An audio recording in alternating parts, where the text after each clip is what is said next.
Hello, welcome back. मैं हूँ अमृता और आज कहानियों के पिटारे से मैं आपके लिए लेकर आई हूँ डीप वाटर होराइजन नाम की एक डिजास्टर मूवी। 2010 में घटी एक सच्ची घटना पर आधारित ये कहानी है। यूएस में घटी सबसे खतरनाक ऑयल डिजास्टर की कहानी को हमारे सामने लाने की कोशिश की गई है। ये फिल्म 2 ऑस्कर के लिए भी नॉमिनेटेड है। कहानी शुरू होती है और हम डीप वाटर होराइजन नाम की ऑयल रिगिंग प्लांट को देखते हैं समुंदर के बीचों बीच, जहाँ आज मेंटेनेंस का काम चल रहा है। एक टीम पूरी समुंदर के नीचे जाती है और पाइप का मुआवना करने लगती है। हम देखते हैं कि समुंदर के अंदर एक बहुत ही बड़ा पाइप गया हुआ है। ये पाइप जहाँ पे खत्म होता है उसी के नीचे एक बहुत ही बड़ा कुआं है जो समुंदर से कोसों नीचे जाकर क्रूड ऑयल निकलता है। इस बोरवेल के पाइप के आसपास हाल ही में कुछ सीमेंट का काम किया गया है और उसी की टेस्टिंग आज चल रही है। इस जगह पर क्रूड ऑयल और नेचुरल गैस, इन सारे चीजों का बहुत ही ज्यादा प्रेशर होता है और एक छोटी सी गलती से यहाँ के गैसेस ज्यादा प्रेशर से ऊपर आ सकते हैं और इसीलिए यहाँ पे कोई भी गड़बड़ नहीं होनी चाहिए। इसी दरम्यान हम देखते हैं समुंदर की जमीन से कुछ बुलबुले बाहर आ रहे हैं, यानी कि प्रेशर यहाँ पे बढ़ रहा था, लेकिन टीम इस चीज को देख नहीं पाती।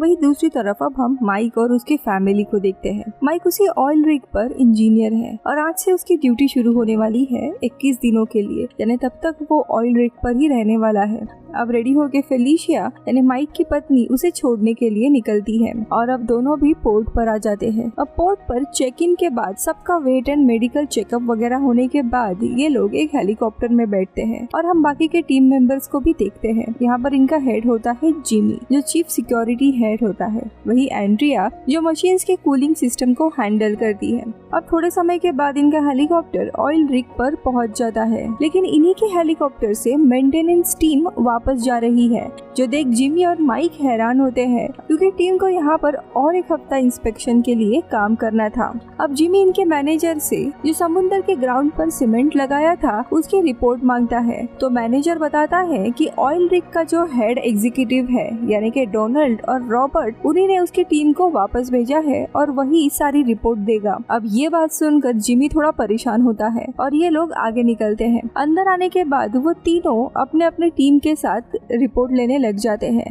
अब यहाँ पर जिमी आसपास के लोगों से सीमेंट की जानकारी मांगता है, लेकिन किसी को कुछ भी ढंग से पता नहीं था। इस बात से जिमी बहुत ही ज्यादा फ्रस्ट्रेट होने लगता है। तभी जिमी की नजर पास में ही खड़ी एक शिप पर जाती है जो इन्हीं के रिग के आसपास होती है। तो वो एंड्रिया को चेक करने के लिए कहता है। तो वहाँ से पता चलता है कि इन्हीं के कंपनी की शिप है वो, और इनके पॉजिटिव टेस्ट के बाद वो शिप शाम को 6 बजे निकल जाएगी। अब इसके बाद माइक अपने डिपार्टमेंट के लोगों से मिलने जाता है जो नीचे क्रूड ऑयल निकालने वाले होते हैं। तभी एक लड़का डीलन बताता है कि किसी इश्यू के कारण मशीन ठीक से चल नहीं रही है, लेकिन वो ठीक कर लेंगे। अब वहाँ से माइक ऊपर के कैबिन में आता है और वहाँ के लोगों से सीमेंट लॉक के बारे में पूछने लगता है। तभी उनमें से जेसन नाम का लड़का बताता है कि उसे इस काम के बारे में कुछ भी नहीं पता है। अब इन सारे चीजों के कारण माइक थोड़ा गुस्सा होने लगता है।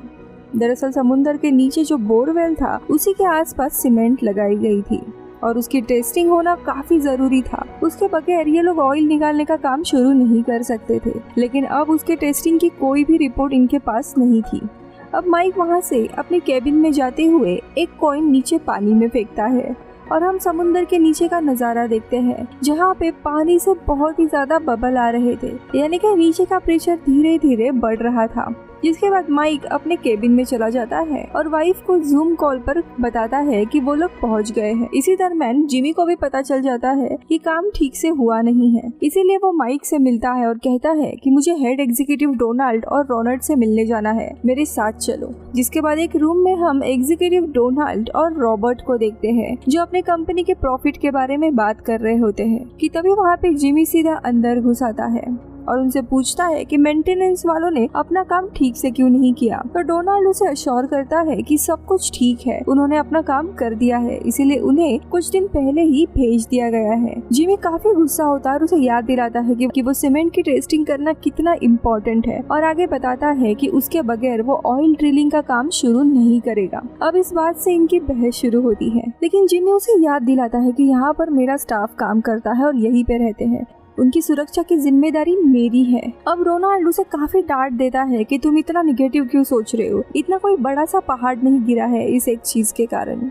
लेकिन जिमी अपने गुस्से का पारा खो देता है और वो माइक को पूछता है कि इस पूरे रिग में क्या क्या नहीं चल रहा है, इन्हें बताओ। तो माइक बताता है कि यहाँ पे एसी नहीं चल रही है, काफी सारे मशीन्स भी अंडर मेंटेनेंस चल रहे हैं, इवन इनका टॉयलेट भी ठीक से काम नहीं करता। दरअसल ये सभी लोग 43 दिन शेड्यूल से पीछे होते हैं, इसलिए कंपनी के मैनेजर्स कैसे भी काम को निपटा कर ऑयल निकालना चाहते हैं। लेकिन तभी जिमी बताता है कि अगर बेस पर सीमेंट ठीक है या नहीं ये चेक करने के लिए मुझे अब निगेटिव टेस्ट रन करना है, उसी के बाद काम शुरू होगा। अब इस निगेटिव टेस्ट में काफी समय जाने वाला था, इसीलिए डोनाल्ड वापस से माइक के ऑफिस में आता है और उसे कन्विंस करने लगता है कि जिमी को जरा बोलो कि ये निगेटिव टेस्ट का कोई फायदा नहीं है, हम अगर जल्दी से ऑयल निकालेंगे तो जल्दी से घर भी जा पाएंगे। लेकिन माइक इस बात से शॉक होता है और उसे कहता है कि अगर नीचे की सीमेंट में कोई भी गड़बड़ हुई तो रिग पूरी तरीके से बर्बाद होगी और सब लोग मारे भी जा सकते हैं, इसीलिए ये टेस्ट काफी जरूरी है।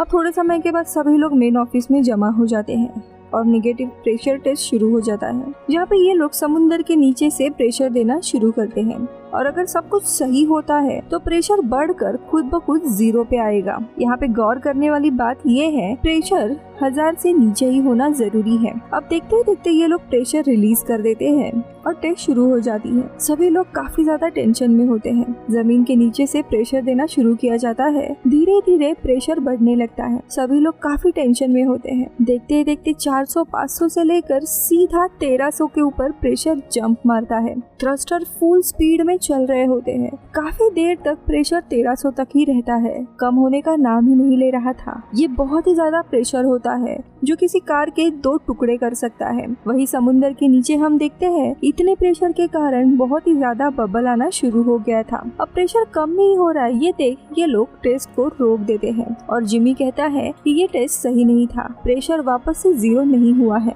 लेकिन तभी डोनाल्ड उसकी बात नहीं मानता और उसे कहता है कि या तो ये रीडिंग्स गलत है या फिर सेंसर में कोई इशू है, और वो बताता है कि शायद पाइप में कहीं और से प्रेशर जाम है, इसीलिए रीडिंग सही से नहीं आ रही है। अब यहाँ पर 2 पाइप्स होती है, एक होती है ड्रिल लाइन जहाँ से मड और ऑयल आता था, तो दूसरी किल लाइन। वो बताता है कि हमें वापस से एक निगेटिव टेस्ट रन करनी है और इस बार हमें इन दोनों भी लाइंस में प्रेशर डालना है जिससे सेम रिजल्ट आएगा और प्रेशर भी 0 हो जाएगा। अब जिमी उसके इस लॉजिक से सहमत नहीं होता, लेकिन डोनाल्ड के कहने पर उसे मानना पड़ता है और रिजल्ट बताने का कहकर माइक अपने रूम में फ्रेश होने जाता है। इसके बाद डोनाल्ड सबसे किल लाइन शुरू करने कहता है। अब देखते ही देखते दूसरे पाइप में भी प्रेशर बढ़ने लगता है। हम देखते हैं काफी सारा मड पाइप से ऊपर आने लगता है, लेकिन ऐसा होते हुए बीच में ही कुछ अटक जाता है और इसीलिए मड ऊपर नहीं आ पाता और इसीलिए पाइप का प्रेशर धीरे धीरे कम होके 0 आ जाता है किल लाइन पर। लेकिन अभी भी ड्रिल लाइन पे 1300 तक ही प्रेशर होता है। अब किल लाइन का प्रेशर 0 पे आ गया है, इससे इन्हें लगता है कि टेस्ट पास हो गई है। लेकिन अगर इस जगह पे वो मड ऊपर फ्लो होता तो इन्हें रियलाइज होता कि टेस्ट गलत हो रही है, लेकिन ऐसा नहीं हो पाता। खैर अब मड नहीं आया है और प्रेशर भी 0 हो गया है, इसीलिए डोनाल्ड हर जगह अनाउंस करता है कि टेस्ट पास हो गया है, रिग में कोई भी खराबी नहीं है और सभी लोग अपने अपने काम पे लग जाओ। वही जेसन नाम का लड़का जिमी को इन रिजल्ट्स के बारे में बताता है। वो श्योर नहीं होता, लेकिन डोनाल्ड के कारण उसे मानना पड़ता है। अब यहाँ पे रात होने वाली है, 6 बज गए थे, इसीलिए वो शिप भी वापस जाने लगता है। अब केबिन में डोनाल्ड सबको अपना काम शुरू करने कहता है, यानी कि ऑयल निकालना, और अब फुल फोर्स में सारी मशीन्स ऑन की जाती है। रिग के नीचे के हिस्से में मड को निकालने और क्लीनिंग की भी शुरुआत होती है। वही जिमी अपने रूम में फ्रेश होने लगता है। वही माइक अपने रूम में बीवी से बात कर रहा था। वही नीचे हम देखते हैं कि कुएं के आसपास जो भी सीमेंट लगाया था वो धीरे धीरे निकलने लगता है और अब बहुत ही ज्यादा प्रेशर में ऑयल निकलने लगता है, जिसके कारण ड्रिल पाइप का प्रेशर सीधा 4000 तक बढ़ जाता है। ये देख कैबिन में जेसन परेशान होता है और ड्रिलिंग रोकने कहता है। अब डोनाल्ड और रॉबर्ट वहीं पर बैठे हुए थे। अब रोनाल्ड यहाँ पे मना करता है, जिसके कारण जेसन इन दोनों को भी बाहर हकाल देता है। वही डिलन देखता है कि सामने का पाइप बहुत ही ज्यादा हिल रहा है, इसीलिए वो देखने जाता है। डोनाल्ड भी वहीं रुककर देख रहा होता है कि तभी वहाँ पे इतने जोर से मड आने लगता है कि पूरा का पूरा एरिया भर जाता है। केबिन के ऊपर भी मड की पूरी बौछार होने लगती है। डिलन कैसे तैसे डोनाल्ड को बचाता है, जिसके बाद वो एक पाइप से किसी तरह वहाँ से उड़ रहे मड को बंद कर देता है। अब इसके कारण ड्रिलिंग भी रोक दी जाती है। लेकिन अब ऐसा होता है कि प्रेशर बढ़ने के कारण नीचे का पाइप पूरी तरीके से टूट जाता है और नीचे के मशीनरी में से हर एक पाइप से मड निकलने लगता है काफी फोर्स में। अब सभी लोग मशीन बंद करने जाते हैं लेकिन कुछ भी नहीं होता। तो यहाँ पे ऊपर हम देखते हैं प्रेशर बढ़कर 5000 को क्रॉस कर देता है। केबिन के सामने जो पाइप होता है यहाँ पर डिलन होता है। ये देख जेसन उसे वहाँ से हटने कहता, उससे पहले ही वहाँ पे वापस से बहुत ज्यादा फोर्स में मड आता है। ये इतना ज्यादा फोर्स में मड आने लगता है कि ऊपर के सारे फ्लोर्स चकनाचूर हो जाते हैं एक ही झटके में। वही नीचे के भी पाइप भी सारे फटने लगते हैं बहुत ही ज्यादा फोर्स में और मड निकलने लगता है। काफी सारे वर्कर्स की जान वहीं पे चली जाती है। केबिन में इन्हें समझ नहीं आ रहा था कि क्या करे कि तभी काफी सारा मलबा इनके केबिन के ऊपर गिरने लगता है, कांचें टूटने लगती है। वही बाहर डिलन सबको बचाता है और एक बड़े से लाइफ बोट में सबको जाने कहता है। वही सामने के शिप वाले ये सब कुछ देखकर लौट आते हैं और वो इमरजेंसी मैसेज भेजने लगते हैं। तभी हम देखते हैं एक पंछी जो रिक के ऑयल से पूरा जख्मी हुआ था वो इनकी शिप में आकर गिरता है और मारा जाता है। वही अब रिक में पूरी तरीके से नेचुरल गैस भी आसपास फैलने लगता है। यहाँ पे ये सब कुछ हो रहा था तो रिक के दूसरे साइड में एंड्रिया का ऑफिस था। उसे भी सिग्नल मिलते हैं कि थ्रस्टर फुल पावर में चल रहे हैं। वही अचानक से लाइट्स भी ब्लिंक होने लगती है। माइक और उसके वाइफ को भी रियलाइज होता है कि कुछ तो गड़बड़ है। तभी उनका कनेक्शन टूट जाता है। अब एंड्रिया बाहर जाकर देखती है तो वेल पूरा ब्लो आउट हुआ था, यानी कि वो कुआं पूरी तरीके से आउट ऑफ कंट्रोल होके पूरा ऑयल पूरा मड प्रेशर से बाहर आ रहा है। इसीलिए वो मे डे का मैसेज भेजने लगती है। इतने प्रेशर के कारण चारों तरफ की मशीन्स धीरे धीरे टूटने लगती है। एक एक करके इतना बड़ा ब्लास्ट होने लगता है कि सामने के शिप वाले भी अब रिक के पास आने लगते हैं लोगों को रेस्क्यू करने।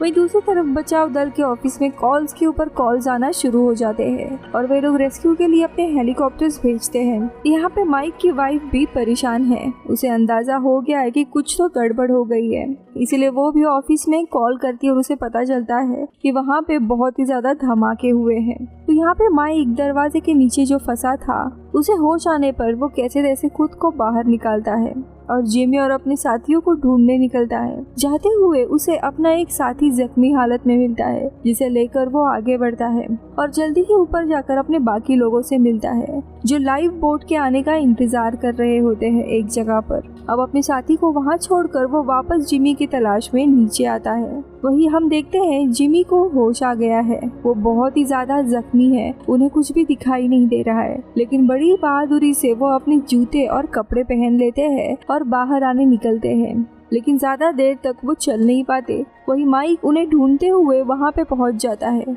जिमी बहुत ही बुरी हालत में है। उन्हें लेकर अब माइक ऊपर आने लगता है। जिमी अब सारे घटना का सारा स्टेटस लेता है। अब ये सुनकर जिमी कहता है कि तुम मुझे ऑपरेटर रूम में लेकर चलो, क्योंकि हमें सबसे पहले मेन पाइप को कट करके उस कुएं को सील करना होगा, वरना ऑयल ऊपर आना बंद नहीं होगा। अब वो दोनों ऊपर की ओर जा ही रहे थे कि तभी उन्हें दो लोगों की आवाज सुनाई पड़ती है, इसीलिए वो उस तरफ बढ़ते हैं। यहाँ पे डिलन और उसका एक दूसरा साथी था जिसका पैर फंसा हुआ है। रिक के ऊपर ब्लास्ट पर ब्लास्ट होए जा रहे और बड़ी बड़ी लोहे के पार्ट्स नीचे गिर रहे हैं और तभी पूरी लाइट्स ऑफ हो जाती है। अब एंड्रिया फैसला करती है कि उसे वेल का पाइप कट करना है ताकि वेल को सील करे, लेकिन उसका मैनेजर उसे ऐसे करने की परमिशन नहीं देता क्योंकि ऐसा करने पर ये रिग हमेशा के लिए बंद हो जाएगी। जिमी, डिलन और माइक उस आदमी को बड़ी ही मुश्किल से उठा लेते हैं और उन्हें लाइव बोट की तरफ भेज देते हैं। वही डोनाल्ड भी इन्हीं के साथ होता है। वो मुश्किल से बचते हुए एंड्रिया के ऑफिस में जा पहुंचता है। वही हम बाहर देखते हैं लाइव बोट के आने के इंतजार में लोग खड़े हैं, लेकिन तभी ऊपर से काफी सारे गरम गरम पार्ट्स उनके ऊपर गिरने लगते हैं और एक क्रेन इन्हीं लोगों के ऊपर अब गिरने लगती है। अगर ऐसा हुआ तो ये सारे लोग वहीं पर मारे जाएंगे, इसीलिए उनमें से ही एक बहादुर आदमी वहां से निकलकर ऊपर जाता है और क्रेन को ऑपरेट करके दूसरे दिशा में बदल देता है। पर ऐसा करने के बाद वो खुद को बचा नहीं पाता और दूसरों की जान बचाने के लिए वो खुद की जिंदगी की बलि देता है। यहाँ पे जिमी और माइक भी ऑफिस में पहुंचते और तुरंत ड्रिलिंग पाइप को कट करते हैं, लेकिन हम नीचे देखते हैं कि प्रेशर इतना ज्यादा होता है कि वो कटर से पाइप कट नहीं होता और पाइप सीधा वहीं पर फट जाता है, यानी कि अब मड, ऑयल, ये सब चीजें समुंदर के पानी में फैलने लगती है। जिमी और एक बार वेल को क्लोज करने का फैसला करता है, लेकिन इसके लिए उसे बैकअप पावर की जरूरत थी। अब इसके लिए माइक और डिलन वहां जाने के लिए निकलते हैं, लेकिन वहां तक पहुंचना अपने आप में एक लड़ाई होती है। हर चीज, हर दरवाजा आग से तप रहा है। जैसे तैसे वो लोग जनरेटर तक पहुंचते हैं और उसे ऑन करने में कामयाब होते हैं। वही जिमी वापस वेल को सील करने की कोशिश करता है। तो यहाँ पे दूसरी तरफ सामने की शिप रेस्क्यू बोट भेजती है और वही बचे हुए लोग इस सारे रेस्क्यू शिप में जाने लगते हैं। अब उस बोट पर आने के बाद लोगों को फर्स्ट एड दिया जाता है। तो यहाँ रिग में लाइट आने के बाद काफी कोशिशों के बाद भी कुछ गड़बड़ी हो जाती है और रिग में ब्लास्ट बढ़ते ही जा रहे थे। अब जिमी को भी रियलाइज होता है कि वेल को सील नहीं किया जा सकता, इसीलिए वो एंड्रिया से कहता है कि हमें अब निकलना होगा। लेकिन तब तक आखिरी की रेस्क्यू बोट निकल गई होती है। अब माइक और डिलन वापस आके रिक पर जो बोट रहता है उसे निकालते हैं और बाकी जितने भी लोग बचे हुए होते हैं उन्हें भेज देते हैं। लेकिन माइक और एंड्रिया के बैठने से पहले ही वो बोट टूटकर पानी में गिर जाती है और उन्हें बचाने के लिए शिप से दूसरे लोग आने लगते हैं। अब एंड्रिया और माइक ही रिग पे बचे हुए हैं। उन्हें अब कैसे भी पानी में कूदना है, लेकिन यहाँ से कूदने में सारा मलबा इनके ऊपर ही गिर सकता है, इसलिए वो लोग ऊपर चले जाते हैं। लेकिन इतने ऊंचाई से एंड्रिया अब कूद नहीं सकती। वो बहुत ही ज्यादा डरने लगती है। माइक उसे मनाने लगता है कि हमें यहाँ से चलना होगा, हमारे पास ज्यादा समय नहीं है, लेकिन इससे वो माइक के ऊपर गुस्सा हो जाती है। एंड्रिया को अपनी आंखों के सामने अपनी मौत नजर आ रही है। उसका हौसला पूरी तरीके से टूट चुका है। इनके पास ज्यादा समय नहीं है क्योंकि रिक के ऊपर का जलता हुआ मलबा जल्दी ही इनके ऊपर गिरने वाला है। पर एंड्रिया हिम्मत हार चुकी है। अब ना चाहते हुए भी माइक एंड्रिया को सीधा नीचे धक्का दे देता है। तभी लोहे का काफी सारा सामान माइक के ऊपर गिरने लगता है, लेकिन माइक उससे पहले ही पानी में छलांग लगाता है। लगातार ब्लास्ट के कारण काफी ज्यादा फोर्स में चीजें माइक के ऊपर ही गिरने लगती है, पर माइक हिम्मत नहीं हारता और सतह पे आकर एंड्रिया को ढूंढने लगता है। और थोड़े ही समय के बाद वहाँ पे एक लाइव बोट आकर इन्हें रेस्क्यू करती है और शिप में लेकर आती है। वही रिक में अभी भी भारी मात्रा में ब्लास्ट हो रहे थे, मानो आज ये आग रिक के हर एक कतरे को मिटाना चाहती है। हर थोड़ी देर में ब्लास्ट हो रहे थे। घना काला धुआं आसमान को छू रहा है, वैसे सारा तेल समुद्र में मिक्स हो रहा है, जिसके कारण समुद्र के लाखों जीव आज इंसान के गलती के कारण मारे गए। इधर शिप में जिमी सबकी अटेंडेंस ले रहा है। ये मालूम करने की कोशिश कर रहा है कि उनमें से कितने लोगों ने आज अपनी जान गंवाई है। अब आखिरी में सभी लोग अपने दोस्तों के आत्माओं की शांति के लिए प्रार्थना करते हैं। अब अगले दिन ये सभी लोग अपने फैमिली के पास पहुंचते हैं। सभी लोग अपने अपनों का इंतजार कर रहे हैं, मन में डर और दर्द लेकर। जिनको अपने परिवार वाले लौट आते दिखाई नहीं दे रहे हैं, वो अपने भावनाओं पर काबू ही नहीं कर पा रहे हैं कि उनका कोई अपना अब ड्यूटी से वापस घर नहीं लौटेगा। इस हादसे में 11 लोगों की मौत हुई और 87 दिनों तक आग का ये तांडव चलता रहा और वो रिग समुंदर में जलती रही। गलती उन लोगों की थी जिन्हें अपने पॉकेट्स भरने थे, लेकिन इसकी सजा गरीब वर्कर और समुंदर के उन जीवों को अपनी जान देकर चुकानी पड़ी। इस केस में डोनाल्ड और रॉबर्ट को इंसानी हत्याओं के लिए जिम्मेदार माना गया, लेकिन 2015 में उनसे इन आरोपों को हटाया गया और ये कहानी इधर ही खत्म होती है। दोस्तों, अगर आप यहाँ तक रुके हो तो प्लीज़ इस वीडियो को लाइक कीजिए और मेरे चैनल को सब्सक्राइब ज़रूर कीजिए। मिलती हूँ अगले वीडियो में। बाय।